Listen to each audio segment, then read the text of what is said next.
É bom demais estarmos novamente aqui, reunidos. Eu senti bastante falta de vocês, senti saudades. Como é que vocês estão? Na verdade, assim, nesse período, o que assim, na minha cabeça, ficou muito claro é sobre efemeridade da vida, né? A gente fala tanto, a Bíblia fala tanto, mas a gente percebe realmente como a vida ela é passageira. E as pregações, né, de Eclesiastes tem sido assim uma bênção muito grande para a gente entender o que realmente vale a pena, né? Eu gostaria de pedir que todos desligassem seus celulares e colocassem em modo silencioso para iniciarmos o culto e foco total em Deus. Tem um texto em Salmo 46, ele fala assim: Deus é o nosso refúgio e fortaleza, socorro bem presente na angústia. Portanto, não temeremos, ainda que a terra se mude, e ainda que os montes se transportem para o meio dos mares, ainda que as águas rujam e se perturbem, ainda que os montes se abalem pela sua braveza. Há um rio cujas correntes alegram a cidade de Deus, o santuário das moradas do Altíssimo. Deus está no meio dela, não se abalará. Deus a ajudará já ao romper da manhã. Os gentios se embraveceram, os reinos se moveram, ele levantou a sua voz e a terra se derreteu. O Senhor dos exércitos está conosco. O Deus de Jacó é o nosso refúgio.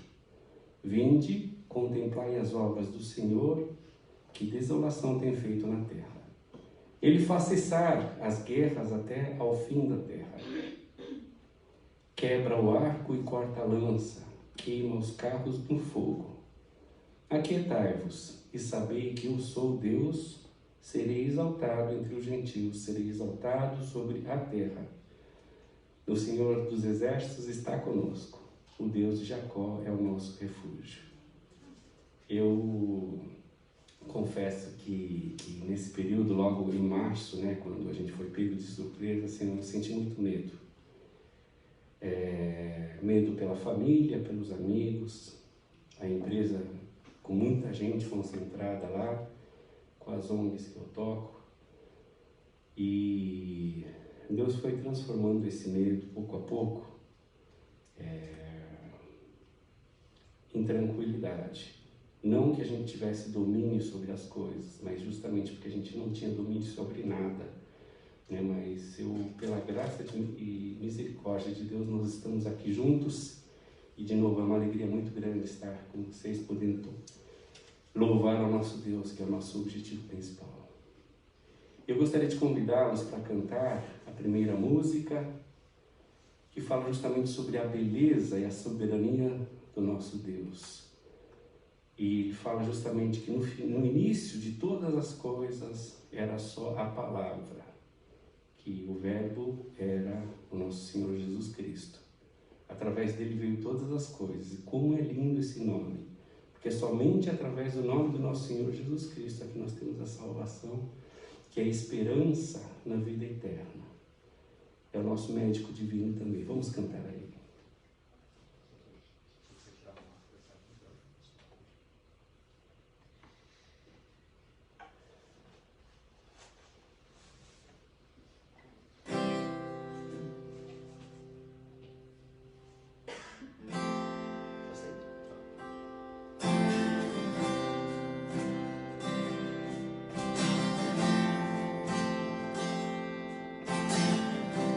No início eras a palavra, com Deus o Altíssimo.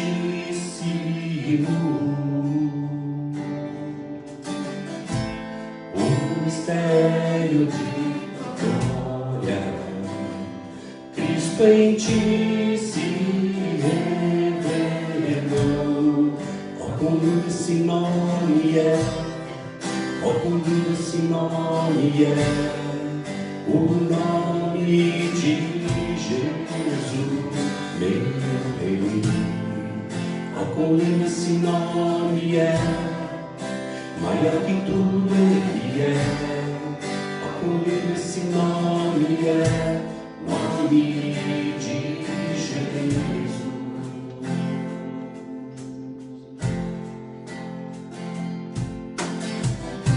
Deixou o céu para buscar Jesus, veio para nos resgatar. Amor maior que o meu pecado, nada vai nos separar. Oh, quão maravilhoso é, oh, quão maravilhoso é o nome de Jesus, meu Rei. Oh, quão maravilhoso é, maior que tudo ele é. Oh, quão maravilhoso é o nome de Jesus.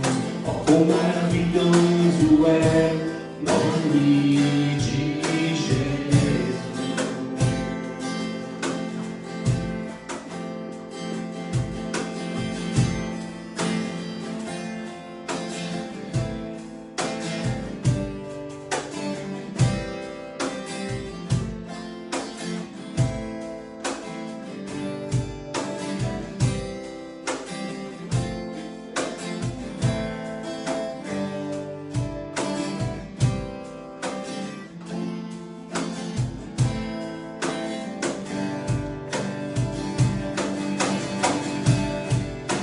A morte venceste, o vento rompeste, a tumba vazia agora está. O céu te adora, proclama tua glória, pois ressuscitaste, vivo está. És invencível, inigualável, hoje pra sempre reinarás.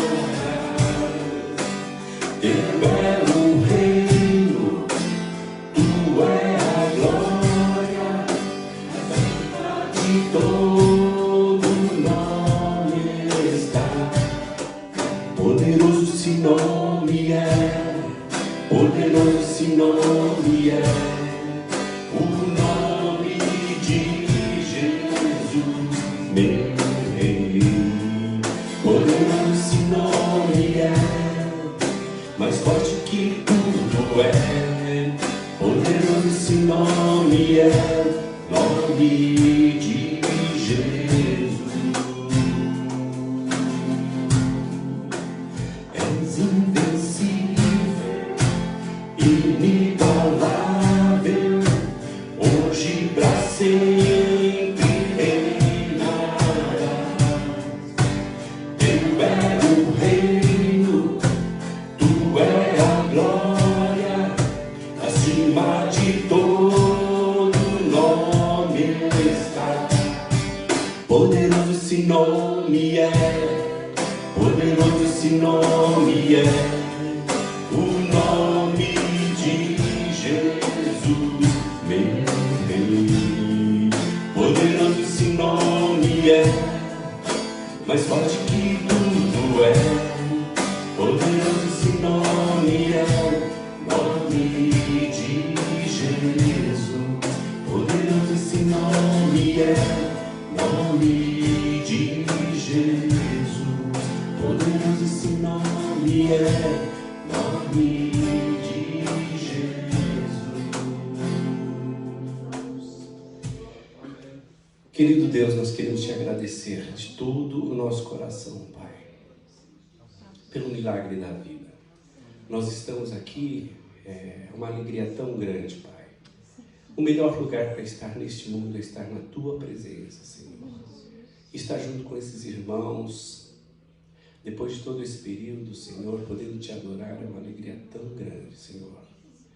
Ó Pai, eu quero te pedir neste momento que o Senhor console as pessoas que perderam seus amigos, parentes, em todo o mundo, Senhor, e também cuide das pessoas que estão enfermas neste momento, Pai.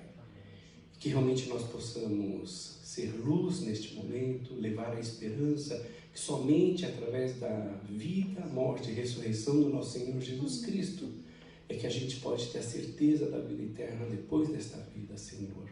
Ó Pai, hoje, mais do que nunca, a gente entende o tamanho desse presente que Tu nos deste, Senhor. E nós queremos confiar e viver na esperança de um dia estarmos junto com o Senhor, Pai. Muito obrigado pelo nome poderoso de Jesus Cristo. Amém. E tem uma música que fala assim sobre nosso melhor amigo é o nosso Deus. E nesse período de pandemia, né, assim, estar junto com a família é muito bom, mas tem hora que fala, meu Deus, né? Então a gente tem que estar bem mesmo com os nossos familiares, com os nossos amigos. E realmente esse período foi um presente muito grande, né? Conviver com a Tônia, com as minhas filhas.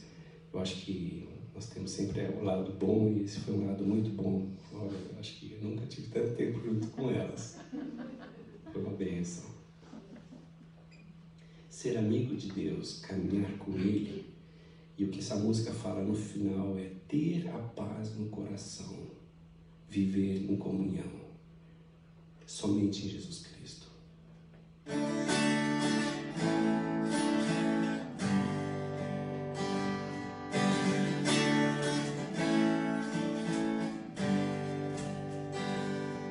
Não existe nada melhor do que ser amigo de Deus, caminhar seguro na luz, desfrutar do seu amor, ter a paz no coração, viver sempre em comunhão e assim perceber a grandeza do poder de Jesus, meu pastor. Quero mais alto, hein? Não existe nada melhor do que ser amigo de Deus, caminhar seguro na luz, desfrutar do seu amor, ter a paz no coração, viver sempre em comunhão e assim perceber a grandeza do poder de Jesus, meu bom pastor.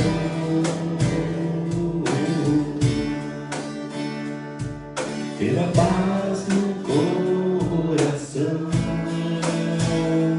viver sempre em comunhão e assim perceber a grandeza do poder de Jesus, meu bom pastor. De Jesus, meu bom pastor.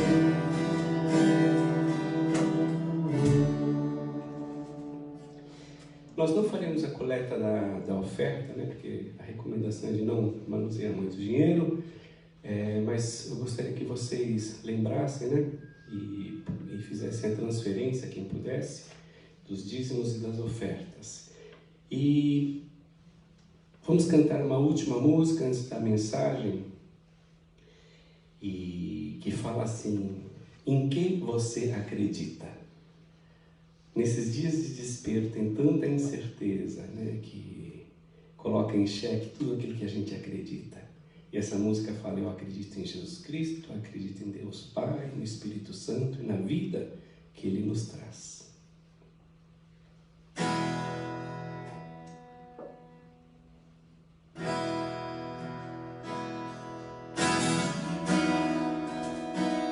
Vamos ficar em pé?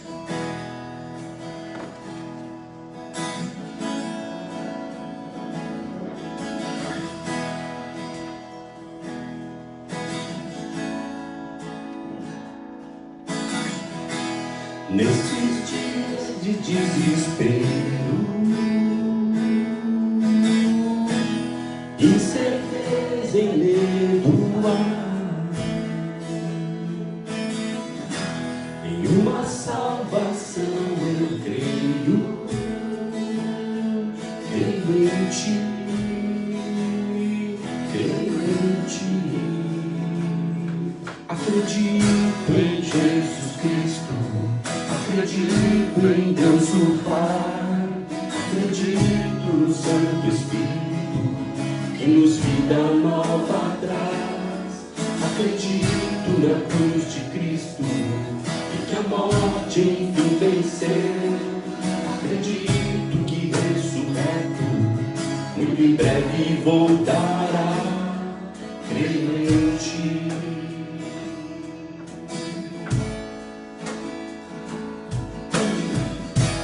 Nossa fé não seja um hino,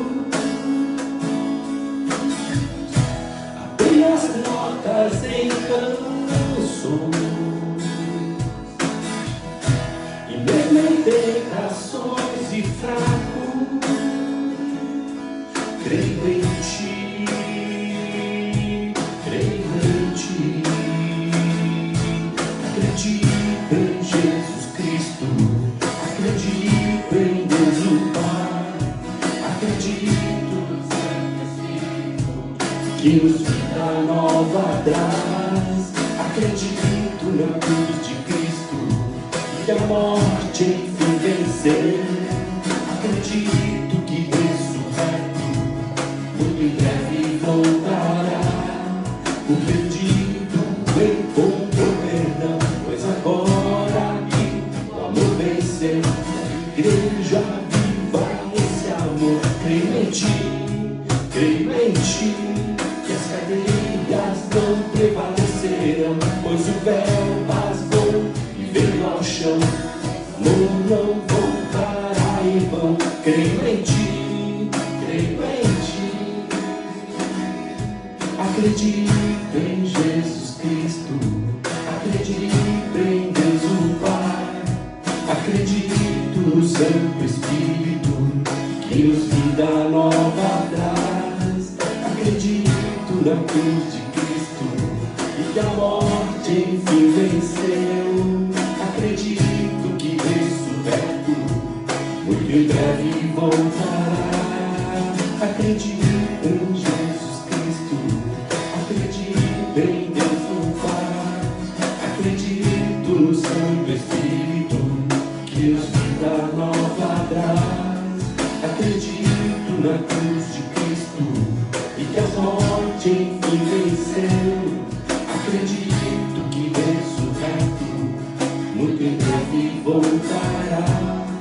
Creio em ti.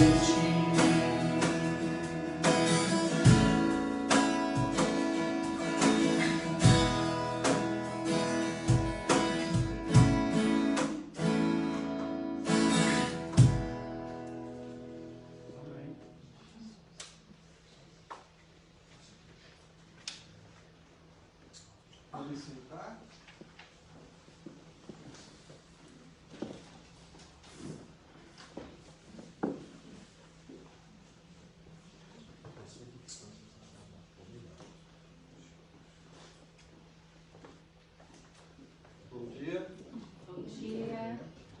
vocês, bom vê-los aqui, vê-las, depois de um tempo, né?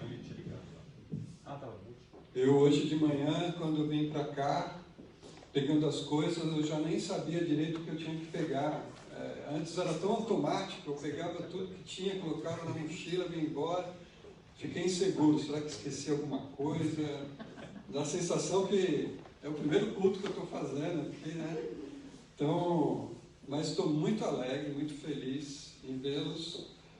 E realmente foi um tempo assim, muito diferente, um tempo que jamais eu imaginava que fosse viver, né? Ver o mundo parar, ver as pessoas em casa, shopping fechado. Olha, isso é assim, né? E o quanto isso ainda vai refletir, né?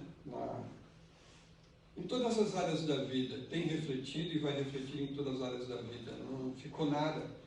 Eu fiquei pensando um vírus que você precisa de um microscópio bom para enxergar o vírus. Ele parou o mundo. Então isso demonstra realmente a nossa fragilidade, demonstra que realmente a gente está mandando pessoas para a Lua e estamos prevendo que daqui a alguns anos a gente vai fazer turismo na Lua e de repente a gente tem que parar tudo, né? Então realmente isso é um desafio para a nossa vida e eu lembrei tem um provérbio que eu não sei de onde que é, né? Mas ele diz assim: o sol que derrete a cera endurece o barro. O mesmo sol, ele age de uma forma na cera, porque a cera se derrete, mas ele endurece o barro. Então, para algumas pessoas, esse momento é um momento de derreter, é um momento de se quebrantar, é um momento de buscar a Deus, é um momento de refletir que a vida realmente precisa de um significado, de um sentido, e a gente só encontra esse sentido, esse significado na fé em Cristo Jesus. Mas, por outro lado, também existem pessoas que estão mais duras, mais endurecidas, mais rebeldes, porque não estão sabendo lidar com essa situação. E o tema de hoje, da nossa mensagem, é Eclesiastes capítulo 8. Ele vai tratar um pouquinho sobre essas coisas, ele vai falar sobre a sabedoria em diferentes ambientes, em diferentes situações e circunstâncias da vida. E ele também vai dizer que a sabedoria, mesmo a sabedoria de Salomão, mesmo a sabedoria que ele tinha, era uma sabedoria limitada, diante de tudo que acontece debaixo do sol. Então eu convido você para uma leitura de Eclesiastes capítulo 8, mas a minha proposta é que a gente leia alguns trechos e a gente, conforme o bloco de texto que a gente lê, a gente para conversar um pouquinho sobre esse bloco de textos. Mas o Eclesiastes 8, assim como o Eclesiastes 7, ele está indo para o final, para a conclusão do livro. Então ele vai trabalhar alguns textos de uma forma talvez um pouco mais positiva. Eu diria para vocês que pregar Eclesiastes do capítulo 1 ao capítulo 6 foi um desafio que vocês não imaginam. Sabe? E teve horas que eu desabafava lá com a Fátima, às vezes com o João, falando: meu Deus do céu, como é que eu vou falar isso para o pessoal? Como é que eu vou falar isso para a igreja? Porque às vezes ele é muito pessimista, ele é muito cético às vezes, ele é muito ácido. O Eclesiastes tem um autor que diz assim: Eclesiastes é um soco no seu estômago. Você já levou um soco no estômago? O negócio dói. O outro disse assim: Eclesiastes é um tapa nas costas para dizer: olha para lá, não é só para cá, olha para lá, a vida também tem aquilo ali, aquela sujeira ali. Você está aqui no caminho iluminado, bonito, gostoso. Mas olha ali, ó, pode ser que um dia você passe por ali também.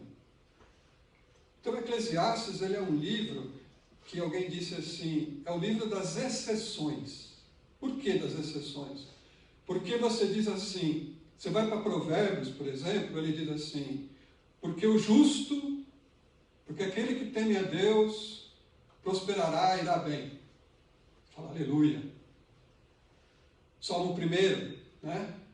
É plantado junto aos ribeiros, que sempre dá fruto. Que bênção. Mas aí o ribeiro seca, como é que fica? Eclesiastes é essa exceção, quer dizer assim, é assim que tem que ser. Mas a regra tem suas exceções.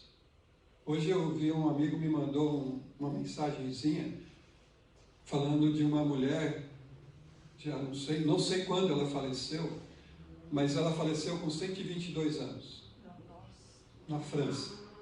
Com 100 anos ela ainda andava de bicicleta. E com 117 ela parou de fumar. Não porque ela queria, porque ela estava com vergonha de ficar pedindo toda hora o isqueiro para alguém que ela já não enxergava mais. Nunca teve câncer. Você fala, mas eu conheci uma pessoa que nunca fumou e morreu de efizema pulmonar. Fala, mas não tem lógica isso.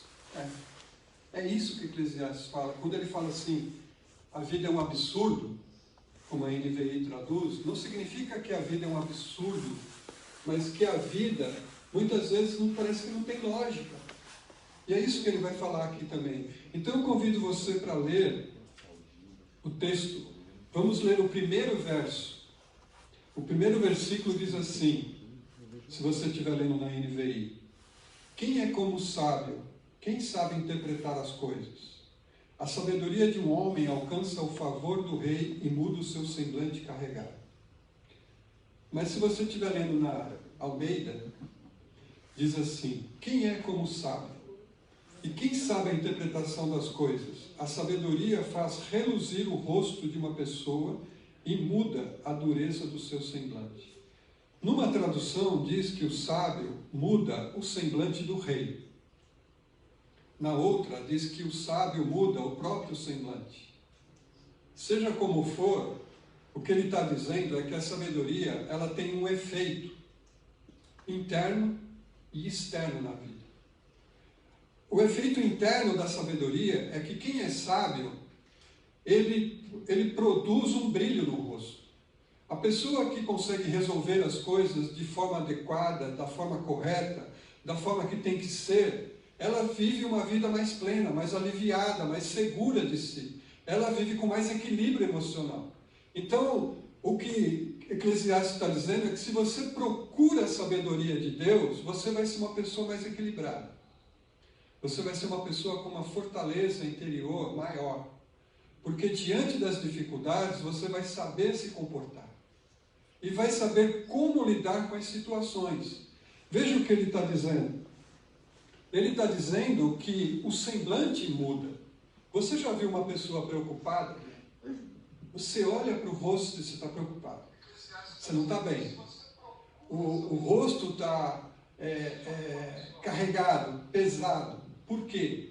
Porque ela está vivendo uma situação e um momento que ela não está sabendo lidar. Mas quando ela resolve aquele problema, você vê o brilho no rosto. Você vê a fisionomia da pessoa mudar. Porque ela conseguiu lidar com aquilo com sabedoria. E Eclesiastes está dizendo, você percebe que uma pessoa é sábia pela maneira como ele lida com as coisas, quando ele lida com a vida, como ele se comporta, como o rosto dele mostra que ele é uma pessoa sábia. E veja o que diz o verso 2. Este é o meu conselho. Obedeça às ordens do rei, porque você fez um juramento diante de Deus. Não se apresse em deixar a presença do rei, nem se levante em favor de uma causa errada, pois o rei faz o que bem entende. Pois a palavra do rei é soberana, e ninguém lhe pode perguntar, o que é que estás fazendo? Quem obedece às suas ordens não sofrerá mal algum, pois o coração sábio saberá a hora e a maneira certa de agir, pois há uma hora certa e também uma maneira certa de agir para cada situação. O sofrimento de um homem, no entanto, pesa muito sobre ele. Agora ele está colocando o sábio ou a sabedoria dentro do palácio, do poder, do ambiente do poder, do ambiente da autoridade. Como é que você lida com uma pessoa que tem pleno poder, mas muitas vezes é arbitrária? Como é que você lida com uma pessoa que pode decidir alguma coisa para você, inclusive o rumo da sua vida, ou o rumo do seu negócio, ou o rumo do seu trabalho, da sua profissão, do seu futuro, mas essa pessoa é inconstante? E ele diz assim, alguns conselhos que ele dá. Primeiro, a Bíblia ensina que nós temos que ser submissos à autoridade. Esse é um princípio bíblico. A Bíblia parte do princípio que a autoridade é instituída por Deus. Deus é a autoridade suprema. E Ele investe pessoas com autoridade, ou Ele dá autoridade às pessoas para que essas pessoas possam lidar com as coisas. Imagina um ambiente de anarquia, que ninguém obedece ninguém reconhece lei, cada um vive do jeito que quer, da maneira que quer, da forma que quer, como que seria? Então, é importante que haja autoridade, e é importante que haja submissão a essa autoridade. Paulo vai falar isso em Romanos, no capítulo 13, depois você pode ler, ele vai detalhar um pouquinho sobre isso. E Paulo está falando num contexto de que o imperador César era considerado um deus. Tanto que quando os fariseus foram testar Jesus e pegar Jesus no contrapé, eles disseram, o senhor é a favor que a gente pague imposto a César? O senhor é a favor de que o nosso rico dinheiro que Deus nos deu vá para um homem tão ímpio como César? Se Jesus dissesse, eu sou contra, ele seria acusado de insurreição, de subversivo. Se ele dissesse, eu sou a favor, eles iam dizer, está vendo? Ele é vendido para o governo, para o império. Mas Jesus disse o quê? Dai a César o que é de César, e a Deus o que é de Deus. Ou seja, há sim uma situação em que você se submete. Agora, o que significa isso? Ele diz aqui também, o verso de número 3, não se apresse a deixar a presença do rei. Ou seja, isso seria uma atitude de confronto, uma atitude de menosprezo. Imagina, eu nunca tive na presença de um rei, acho que nunca vou estar, né? Mas você imagine um soberano, né? Imagine, por exemplo, uma pessoa que tem que estar na presença do líder da Coreia do Norte. E ele é chamado para uma audiência com essa pessoa. E a pessoa entra, obviamente, como é que ela vai entrar? Com todo cuidado, com todo respeito, com toda reverência. Porque ele está diante de uma pessoa que pode definir a vida dele. Agora, esse homem começa a falar umas coisas assim horríveis. E ele vira as costas e sai. O que significa isso? Que ele pode ter selado a morte dele. Por isso ele está dizendo assim, não menospreze a pessoa, mesmo numa situação que você vai ter que respirar fundo e se acalmar e escutar. Não se apresse em sair, porque se você se apressar em sair, virar as costas, vai piorar a situação, não vai melhorar. A outra coisa que ele diz é para você nem se levante em favor de uma causa errada, pois o rei faz o que bem entende. Além de você não sair apressado, você tem que demonstrar lealdade. Isso significa que você pode ter possibilidade de mudar a situação se você alcançar, certo? Um certo grau de confiança de quem está no poder. Eu fico imaginando como que é isso. É difícil você lidar com certas situações. Principalmente se você trabalha num ambiente que é corrupto. Num ambiente que é injusto. E como é que você lida com essas coisas? Explode, vira a mesa, vou chutar o balde. Eclesiastes está dizendo, se você for sábio, você vai ter paciência, você vai manter um certo equilíbrio, você não vai sair correndo, e você também não vai chegar e começar a articular alguma coisa para derrubar aquela pessoa ou mudar a situação. Tá? É isso que ele está dizendo. Ele diz mais. Ninguém diz para o rei o que você está fazendo. Agora, ele diz que obedecer à lei nos livros de infortúnio, verso 5. Ou seja, o apóstolo Paulo vai dizer isso. Quem tem medo da lei é o transgressor. Quem cumpre a lei não tem medo da lei. Muitas vezes a gente fala assim, talvez você deve ter assistido um filme, coisa que o policial diz assim, por que você correu?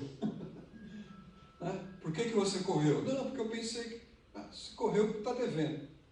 Então, essa ideia que ele está dizendo aqui, se você cumpre a lei, você não tem medo da lei. Né? Então, faça o máximo possível para você estar bem com as pessoas. Agir na ocasião certa, aqui é o verso 6, olha o que ele diz. Pois há uma hora certa e também uma maneira certa de agir para cada situação. Aqui, meus irmãos, eu falo para vocês, é muito difícil às vezes. Agir certo, na hora certa. Ou agir na hora certa, do jeito certo. Às vezes a gente age certo na hora errada. Ou pode agir na hora certa, do jeito errado. Não vai dar certo. Agora você conseguir agir certo na hora certa, e ele já vem falando isso de tempo. Há um tempo para todas as coisas, lembram disso? Capítulo 3. Há um tempo de sorrir, um tempo de chorar, há um tempo de tomar decisões. Mas esse tempo tem que ser na hora certa, no momento certo. Então é muito importante você avaliar a situação para dizer, é o momento agora de eu falar? É o momento de eu intervir nessa situação? É o momento de eu deixar esse emprego? É o momento de eu abandonar essas coisas? Porque você precisa ter essa capacidade de avaliar o tempo certo. Mas ao mesmo tempo que ele diz isso, olha o que ele vai dizer. Quem é que sabe o que vai acontecer no futuro? Então você diz assim, é o tempo certo agora de eu começar esse negócio? Eu avaliei que sim, mas pode vir um vírus que bagunça tudo. Então nem sempre você vai conseguir ter aquele resultado. Mas o que ele está dizendo é, se você é sábio, você vai procurar fazer as coisas no momento certo, do jeito certo, na hora certa. Né? E ele diz aqui, continuando a nossa leitura, e uma questão que eu tenho que levantar aqui, talvez você esteja perguntando, e quando a autoridade é abusiva? Como é que a gente lida com isso? Porque eu vou ser submisso a tudo? A Bíblia nunca disse que submissão é cegueira. Infelizmente, você tem casos, inclusive religiosos, de líderes que conseguiram manipular pessoas e até hoje manipulam, porque elas acreditam que não podem se opor a um líder, principalmente um líder religioso.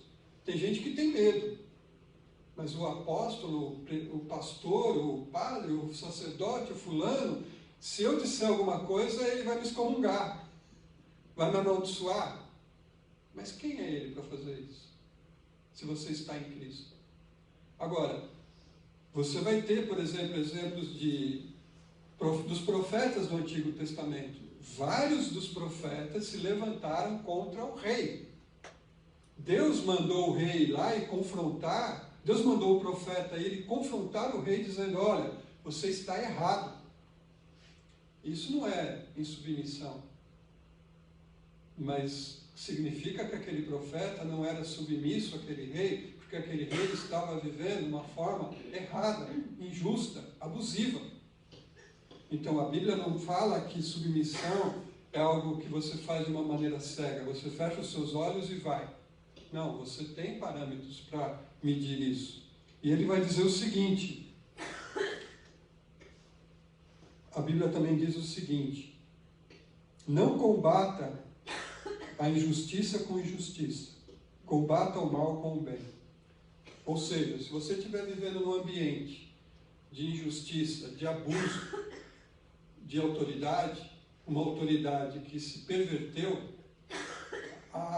o conselho de Salomão é o seguinte: tenha paciência, espere o momento certo e a hora certa para você agir, não se rebele, não haja com precipitação, não haja com maldade, não pague o mal com o mal. Ele está me prejudicando, então deixa que agora eu vou boicotar esse negócio aqui. Certo?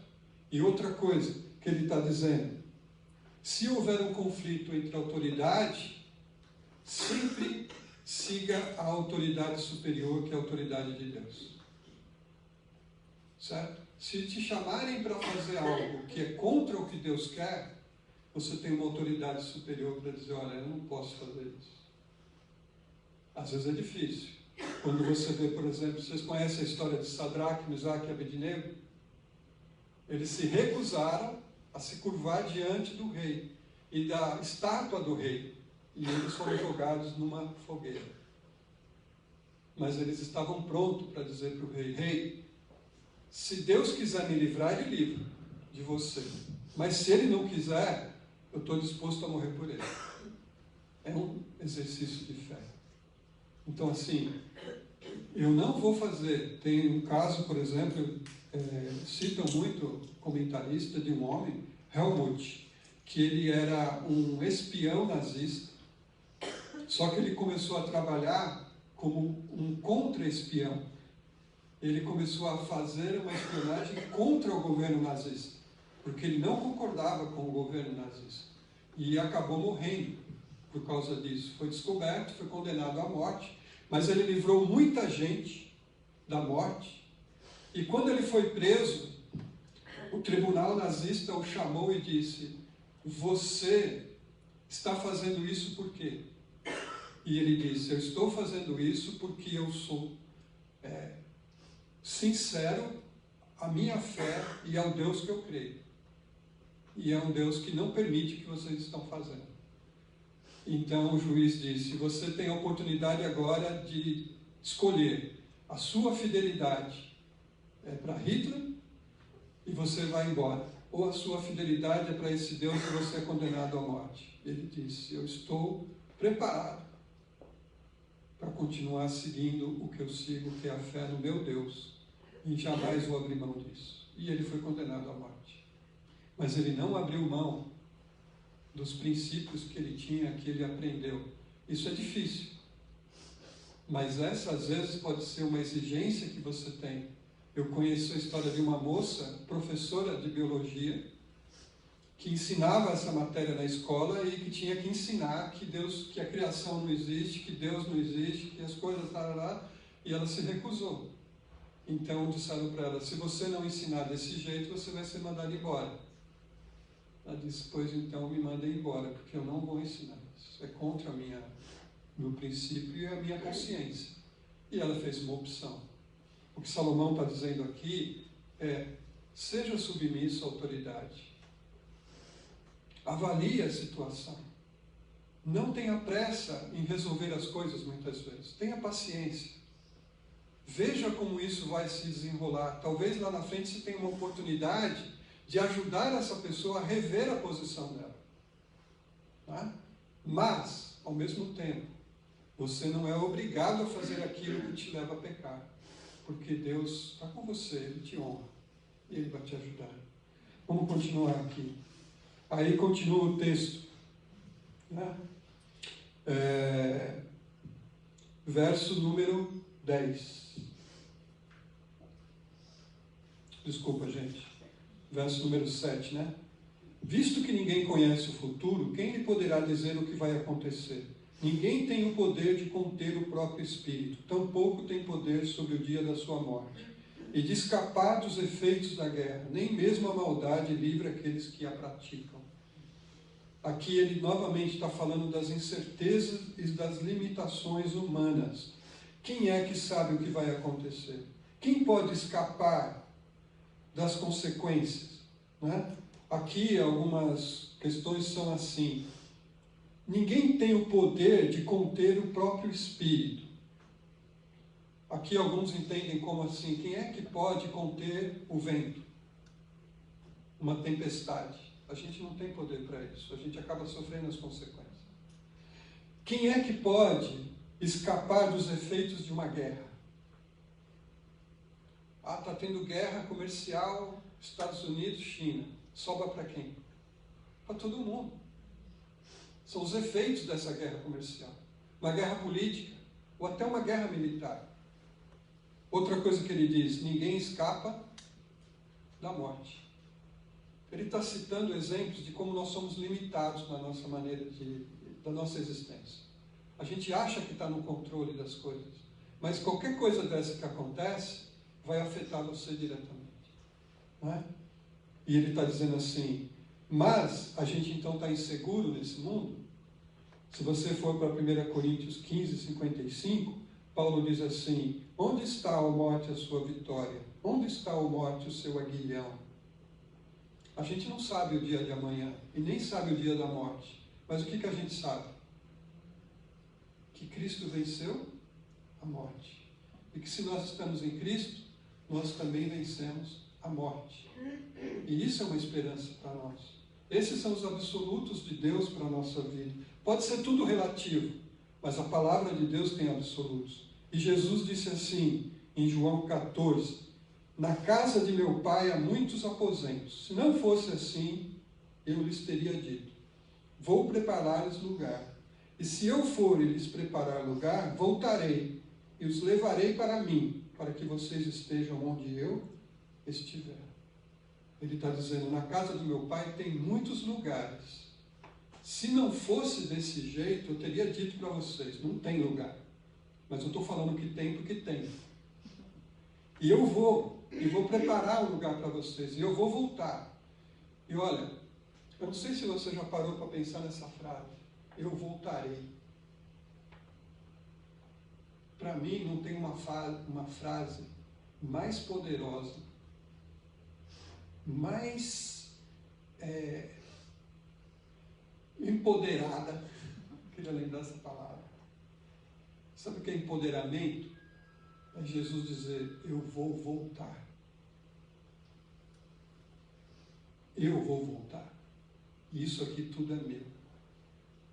Acabou, não tem mais papo. E ele está dizendo, eu vou preparar lugar, mas eu vou voltar. Então espere, porque eu vou voltar. E olha o que ele diz no verso 14, no verso 16. Eu vim do Pai e entrei no mundo. Agora deixo o mundo e volto para o Pai. Eu não sou daqui. Eu vim do Pai, eu estou aqui e agora eu estou voltando para o Pai. E agora que eu estou voltando para o Pai, eu quero dizer para vocês, eu vou voltar para vocês e vou levar vocês para o Pai, como eu estou indo para o Pai.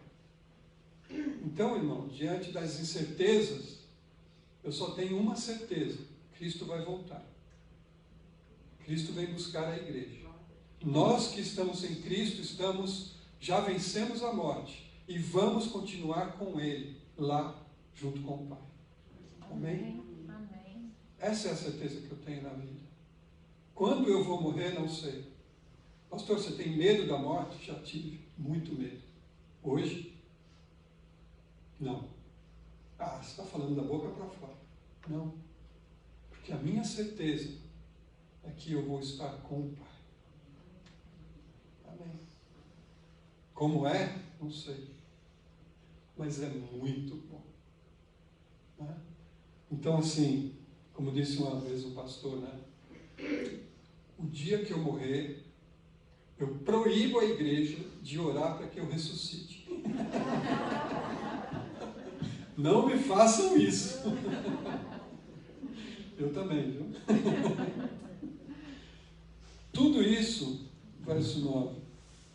Tudo isso vi quando me pus a refletir em tudo que se faz debaixo do sol. Há ocasiões em que um homem domina sobre outros para a sua própria infelicidade. Nessas ocasiões vi ímpios serem sepultados e gente indo e vindo do lugar onde eles foram enterrados.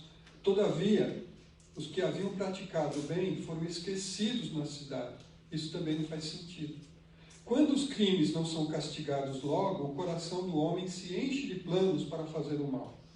O ímpio pode cometer uma centena de crimes e até vir a ter vida longa, mas sei muito bem que as coisas serão melhores para os que temem a Deus, para os que mostram respeito diante dele. Para os ímpios, no entanto, nada irá bem, porque não temem a Deus, e seus dias, como sombras, serão poucos. Há mais uma coisa sem sentido na terra: justos que recebem o que os ímpios merecem, e ímpios que recebem o que os justos merecem.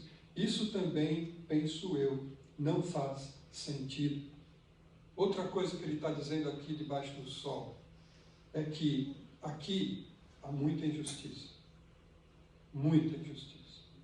E nem sempre o justo é recompensado. E nem sempre o injusto é punido.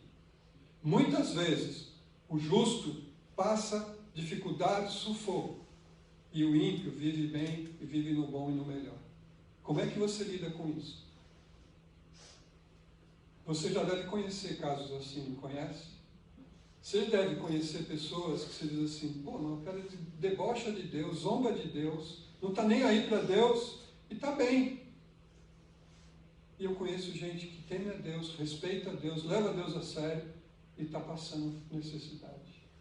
Deus é justo? Deus é injusto? Como é que eu vejo essa situação? Essa é a relação da injustiça. Os ímpios são elogiados e os bons são esquecidos. Você já viu isso? Já viu gente que fez maldade, corrupção e tudo mais, e o povo está aclamando, dizendo: uau, volta, volta, volta.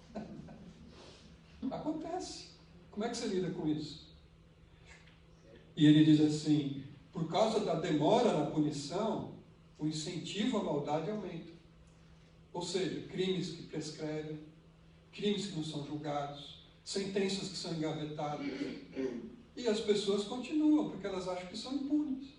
E que a justiça não vai alcançar elas. Por mais que aconteçam as coisas, elas têm um jeitinho de escapar. E ele está dizendo aqui, qual é a certeza dele? E isso eu acho importante você gravar aí na sua Bíblia. Porque mesmo vendo tudo isso, no verso 12 ele diz assim, ainda que o pecador cometa 100 vezes o mesmo crime e tenha vida longa, eu sei com certeza que tudo irá bem para os que temem a Deus.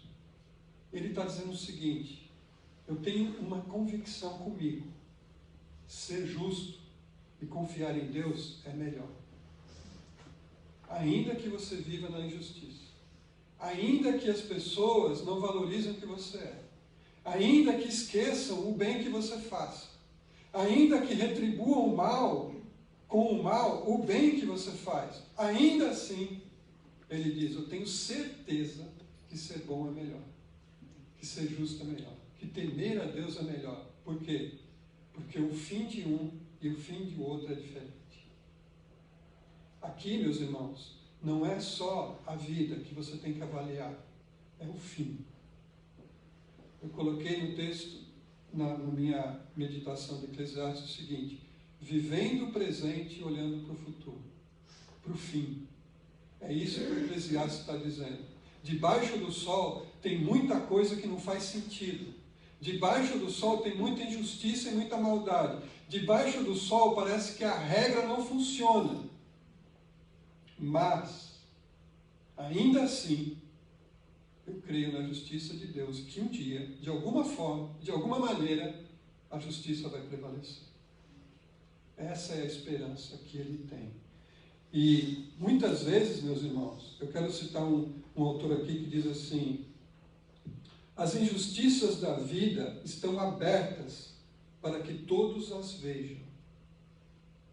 Mas a ação soberana e justiça de Deus, só os olhos da fé enxergam. Guarde isso. A injustiça do mundo está escancarada. A maldade no mundo está escancarada. Mas o que Deus está fazendo, só quem tem fé em Deus olha e vê e sabe. Por isso é muito mais fácil gente criticar Deus do que crer em Deus, porque a maldade está escancarada. Mas se você crê no caráter de Deus, ainda que você viva um momento difícil da sua vida, você vai dizer: eu tenho certeza que crer em Deus é melhor. E ele diz o seguinte: temer a Deus constitui a maneira certa de viver em um mundo decaído.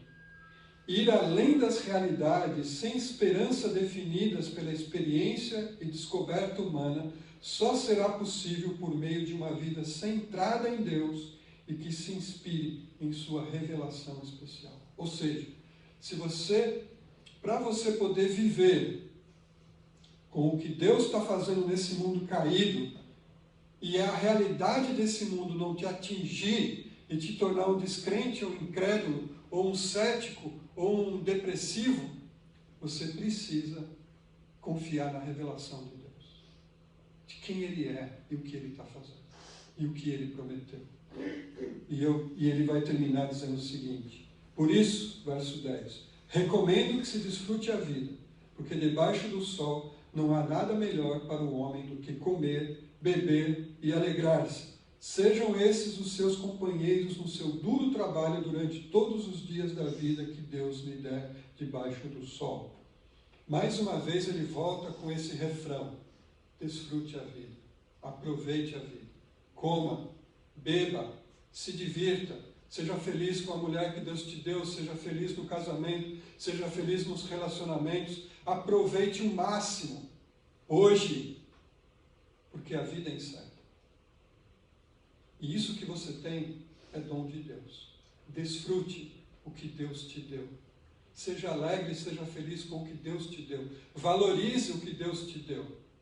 E ele vai dizer em outros lugares: os olhos humanos são insaciáveis. Os olhos humanos nunca estão satisfeitos. A gente sempre está olhando para o outro, para aquilo outro, para aquela outra coisa, para aquela novidade, para aquilo lá.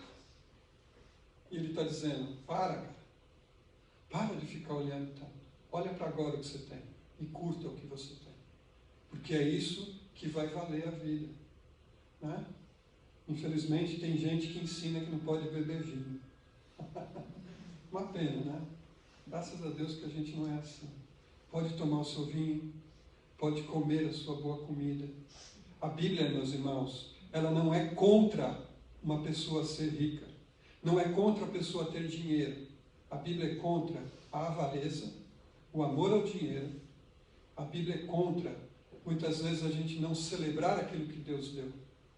A Bíblia nem favorece a riqueza, nem favorece a pobreza. Pode ser pobre também é ruim. E Eclesiastes vai dizer isso. Sabedoria e dinheiro é bom. Mas se você puder ter sabedoria, é melhor sabedoria que dinheiro. Se você tiver que escolher entre dinheiro e sabedoria, escolha sabedoria. Mas se você tiver sabedoria e dinheiro, uau, joia, beleza, é dom de Deus. Mas viva como você está vivendo, como Eclesiastes diz, grato a Deus por tudo que Ele te deu. Amém? E ele diz assim: a sabedoria também, ela tem limites, né? A sabedoria possui limites. Por quê?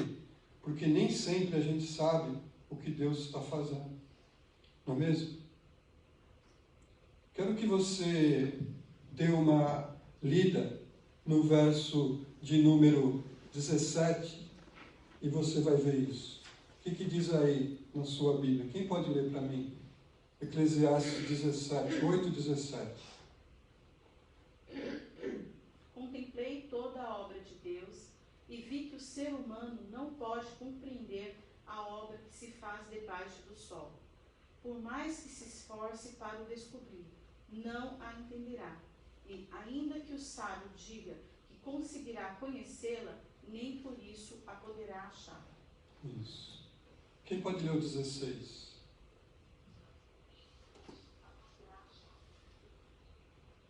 Quando voltei a mente para conhecer a sabedoria e observar as atividades do homem sobre a terra, daquele cujos olhos não veem sono, nem de dia nem de noite.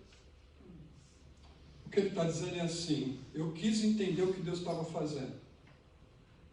E eu fiquei sem dormir. Por mais que eu quisesse entender, eu não consegui entender. Porque o que Deus está fazendo, muitas vezes é misterioso. E nós não temos condições de entender o que Deus está fazendo. Por quê? Porque a gente não compreende. Você pode, por exemplo, estudar, eu li um livro sobre história da filosofia. E é interessante que ele começa falando de um filósofo, aí aquele filósofo ergue um monumento do pensamento dele. Vem um outro, derruba tudo que aquele fez e diz, não, o negócio é esse aqui, ó. Esse é a filosofia. Aí vem um outro e derruba o que tudo fez e diz, não, é esse aqui, ó. Ou seja, ninguém sabe direito como é que são as coisas. Um fala de um jeito, outro fala do outro. Ele está dizendo isso também, né? Então, diante dessas incertezas, a gente tem esse desejo de compreender tudo, mas a história mostra que não é assim. E aí tem um autor que diz assim, ó, se compreendêssemos tudo o que Deus está fazendo no mundo, não precisaríamos de fé. Viveríamos confiando em nossa própria sabedoria e conhecimento. Ora, se eu sei tudo o que está acontecendo, por que eu preciso de um Deus? Eu vou confiar em mim mesmo. E ele está dizendo, mesmo que essa pessoa diga que sabe, ela não sabe. Então, meus irmãos, concluindo, deixa eu só citar algumas coisas aqui que eu tirei. Talvez isso sirva para você. Eu diria o seguinte, a sabedoria ilumina o rosto, fortalece e dá estabilidade emocional. Submissão à autoridade constituída é um princípio bíblico, mas a submissão não é uma passividade cega. Diante das incertezas do futuro, o crente possui os absolutos de Deus para guiá-lo e as promessas de Deus para encorajá-lo. Você tem referências, você tem e sabe para onde ir, você conhece o caminho e as sinalizações do caminho, porque Deus deixou isso. Embora nem sempre o justo é premiado, ainda assim é melhor ser justo do que ser ímpio. O destino dos dois será totalmente diferente. Viva alegre com os dons de Deus. Coma, beba, seja feliz nos relacionamentos. Desfrute da vida. Não tente entender tudo que Deus está fazendo na terra. Você não entenderá. Não, eu tenho que entender o que Deus está fazendo. Por que está acontecendo isso? E tem muita gente hoje que está entendendo o que Deus está fazendo. Sabe por que ele mandou esse vírus? É por isso. Não sei. Muita coisa vai acontecer aí.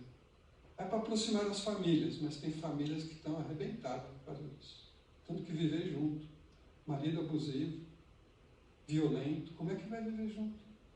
Ah, não, é porque as pessoas têm que ficar mais em casa para ficar junto uma com a outra. Mas e quem não tem casa? E quem mora num quarto com banheiro? E que tem 5, 6 pessoas dentro de casa? Como é que vive bem? Não dá para a gente prever tudo o que está acontecendo. Ah, as igrejas vão ficar, os crentes... Não sei. Não sei. O que eu sei é que Deus está agindo no coração daqueles que temem a Ele. E confiam nele. Quando as injustiças, as incertezas te cercarem, olhe para o caráter de Deus. É isso que eu tenho feito. Quando acreditamos que Deus é bom, podemos acreditar que Deus é grande e sabe o que está fazendo. Essa foi uma das coisas que me tirou o meu medo. Porque eu sei que Deus me ama. Ele é bom. E porque Ele me ama e Ele é bom, eu espero o melhor dele. Sempre. Ainda que eu não entenda. Não tenho medo. Mas, pastor, se você faltar, como é que vai ser a sua família? Deus cuidou dela até hoje e vai continuar cuidando. Mas Deus, pastor, como é que vai ser a igreja? Deus não precisa de mim para ter igreja. Nunca precisou. Mas você não é insubstituível? Não. Mas Deus sabe o que faz. Então, querido, é o que Eclesiastes está dizendo. Viva com sabedoria. Ela alegra o seu coração, alegra o seu rosto, te ajuda a lidar com as injustiças da vida, fortalece o seu equilíbrio emocional, te dá esperança. E você sabe no Deus que você crê. Amém? Amém. A gente vai passar para um momento agora que é o momento da ceia. E o momento da ceia é um momento realmente da gente pensar no amor de Deus, na grandeza de Deus e no poder de Deus, porque a ceia é um testemunho que Cristo deixou dizendo assim: façam isso até que eu venha. Até que eu volte. A gente toma ceia porque a gente sabe que Jesus vai voltar. A gente toma ceia porque a gente sabe que a ceia é um testemunho do amor de Deus por mim e por você, do cuidado que Ele tem por nós. A gente celebra a ceia porque a gente sabe que, por pior que seja o nosso sofrimento, Cristo sofreu muito mais. Porque a Bíblia diz que Ele, sendo Deus, não se agarrou ao trono, mas Ele desceu a esse mundo como homem, como servo, e morreu a morte de cruz.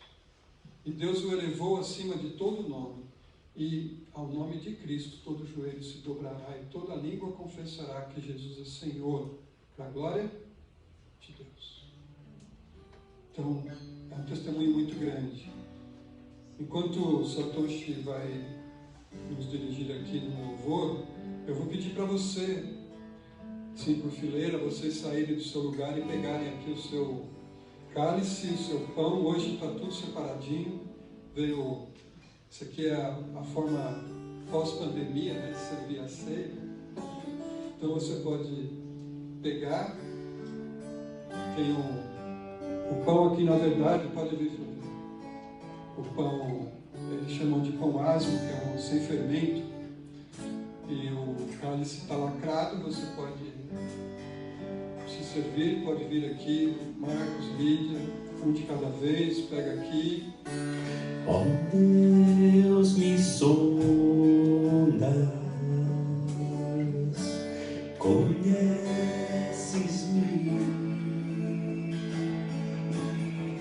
mesmo quando falho, eu sei me ama, estás presente a me cercar em todo tempo. Eu sei me amas, eu sei me amas. Mostro-me diante da cruz, vejo o sangue de Jesus. Nunca houve amor assim.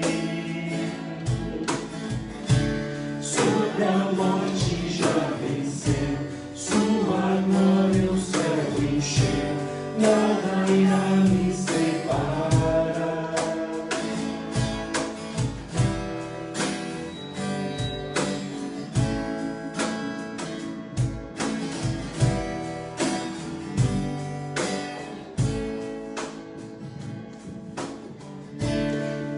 Tu és meu guia,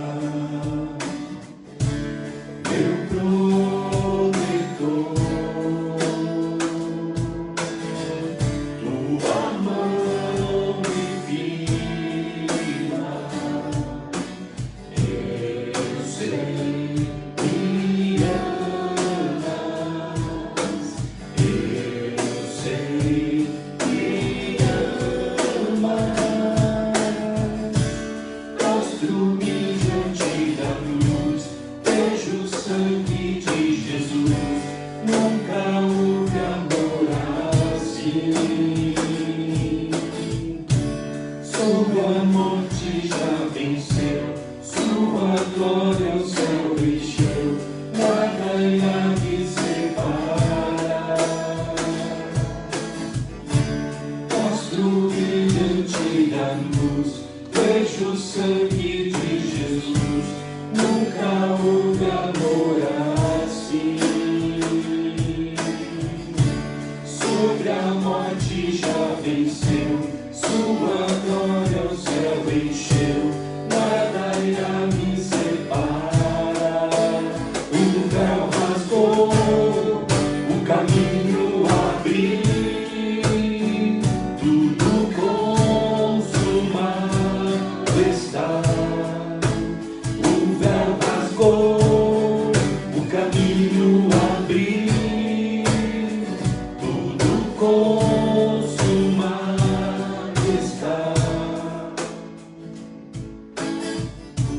E quando tudo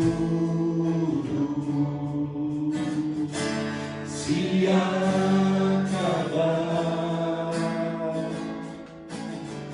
estarei seguro,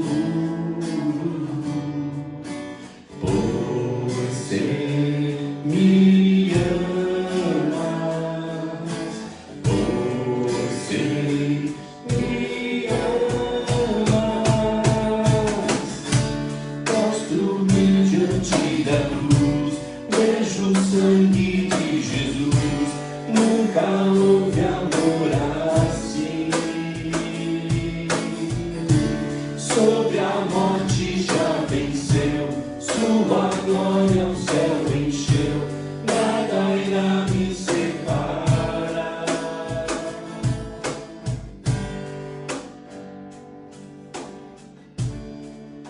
Amém. Sobre a morte já venceu, sua glória o céu encheu, nada irá me separar. Paulo diz isso. Quem pode nos separar do amor de Deus? Nada. O texto de 1 Coríntios 11 diz assim: porque eu recebi do Senhor este ensinamento que passei para vocês, que o Senhor Jesus, na noite em que foi traído, pegou o pão e deu graças a Deus. Depois partiu o pão e disse: isto é o meu corpo que é entregue em favor de vocês, façam isto em memória de mim. Assim também, depois do jantar, ele pegou o cálice e disse: este cálice é a nova aliança feita por Deus com o seu povo, aliança que é garantida pelo meu sangue. Cada vez que vocês beberem deste cálice, façam isto em memória de mim. De maneira que cada vez que vocês comem deste pão e bebem deste cálice, estão anunciando a morte do Senhor até que Ele venha. Até que Ele venha. Quem come desse pão e bebe desse cálice está anunciando que confia única e exclusivamente na morte de Cristo e na sua ressurreição e no seu retorno. Esse é um testemunho que você está dando nesse momento. Amém? Pai querido, muito obrigado por esse tempo tão precioso, estarmos aqui como igreja, novamente reunidos, Senhor. O Senhor tem nos guardado, nos protegido e preservado a nossa vida. O Senhor também tem preservado a nossa fé, Senhor. Continuamos crendo no Senhor como nosso único e suficiente Salvador. Continuamos crendo na Tua promessa que o Senhor já venceu a morte e nós venceremos também. E continuamos crendo na Tua promessa de que o Senhor voltará. Maranata, Senhor. Vem. Estamos Te aguardando, Senhor. Obrigado pela Tua obra de salvação realizada na cruz do Calvário. Obrigado porque o Senhor nos inclui nesse plano tão maravilhoso, que é de ter esperança, de que a vida, por mais injusta que possa ser, não anula as Tuas promessas. Pelas circunstâncias que vivemos, Senhor, mais frágeis, mais injustificadas ou muitas vezes muito absurdas, tudo isso não tira a glória das Tuas promessas feitas para nós. E nesse momento que vamos celebrar a ceia, Pai, que o Teu Espírito ministre em cada coração aqui, Senhor, a bênção que vem do Senhor, Pai, que é celebrarmos essa ceia juntos. E aqueles que estão em casa agora, Senhor, que estão ali, porque não puderam estar aqui, Senhor, que eles também sejam abençoados grandemente, Pai. Que nesse momento, se eles estiverem ali celebrando a ceia conosco, Pai, que Teu Espírito se faça presente ali no lar, aonde eles estiverem, Senhor, para a glória e honra do Teu nome, Senhor. É isso que nós queremos orar e pedir em nome de Jesus. Amém, Senhor. Você pode pegar o pão.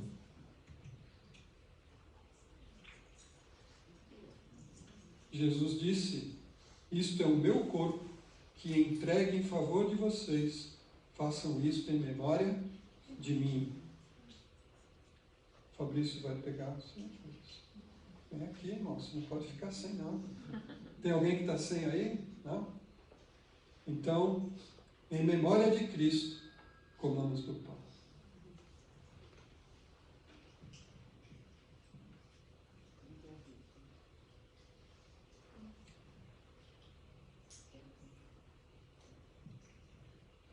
Depois disse: este cálice é a nova aliança feita por Deus com o seu povo, aliança que é garantida pelo meu sangue.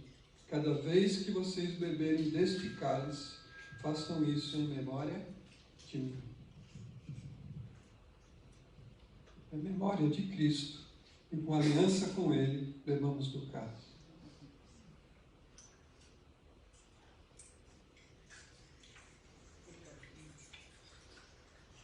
Obrigado, Senhor. Nós não temos como te agradecer por tudo que o Senhor tem feito por nós. Que nunca nos falte, Senhor, a gratidão no coração por tudo que o Senhor tem dado a nós, tem feito por nós. Muito obrigado, Pai. Nós te queremos que o Senhor nos leve agora na tua paz, Senhor. Que o Senhor nos guarde e nos proteja de todo mal. E queremos te louvar por isso, Pai, em nome de Jesus. Amém. Meus irmãos,